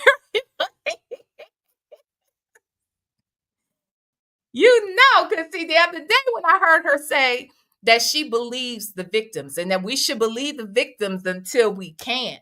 Well, that's not what she did for R. Kelly. And that is not what she did with Ernest William. So why is she doing this right? Oh, did she even do that with the YSL? Because I feel like she about to switch up the game like she always does, and she'll be right on over there trying to get close to Quincy, child. For all we know, she over there now trying to call Quincy or one of them other sons. Okay. This one, that girl right there is something else. Anyway, I want to thank y'all for kicking it with me. We were out here 2 hours of reading. So tomorrow I'm gonna come out here earlier. Like I said, I'm gonna come out here at about 2 p.m. Pacific, 5 p.m. Eastern. No matter what, if they done or not, we're gonna be here at 2. And Danya, what you saying? V, was this your reenactment of the trial? It wasn't a reenactment. I literally was just going through all of the posts that the New York Post came out with. There's another guy too, the Inner City Press. He does live tweets from the courthouse. So I was kind of following that a little bit, but I felt like his were very verbatim, which is good. But the New York Times, they kind of give you like an overview of what was stated. And I kind of like that they were, kind of giving you a description and you weren't just taking the verbatim. Now, tomorrow, what I might do is pull up both and we can switch back and forth and look. But yeah, there's other people there. Also, our own Dennis Byron is there on location. I'm not sure if he was inside the courtroom today. I know he was outside. I know that he did a short interview with Lisa Bloom, came and stopped at his camera and spoke to him. So please check out Dennis Byron. Stay tuned over here as well. But every day I'm going to go live at the latest is 5 p.m. Eastern, 2 p.m. Pacific. Okay. I'm going to do this every day of the trial. And then maybe tomorrow I'll bring out some other things that maybe as we are getting some details of what we've learned, then I'll come out here and I'll bring some other stuff that we can look at pertaining to this case. Okay. Danielle says, Sylvia says she did reenactments. I was being fun. Oh, well, she is doing reenactments. For real. She called herself, that's what she gonna do, honey. Her and her non-reading friends, they're gonna be over there reading the transcripts, girl. Now, I don't know how they're gonna reenact 8 hours worth of court with their non-reading asses. That shit gonna be boring as hell. Don't nobody want to go over there and listen to that, but whatever. Honey, whatever. And we got to come back out here and break her down too, because she did a live that I need to react to her, reacting to me, react to her. How about that? Yeah, we got to do that too. So I might do that tomorrow. And then after that, then we might get over here and finish up Diddy stuff. Okay. Yeah, child. Lexi, can you imagine? Please. All right, y'all. Well, I'm about to get out of here. Thank y'all for hanging out with me. I want to thank everybody. Wait. Oh, that's right. Thank you, Miss Lady, for becoming a member again. And I'm glad we got you your wrench again. That's 2 wrenches in 1 week. A mess.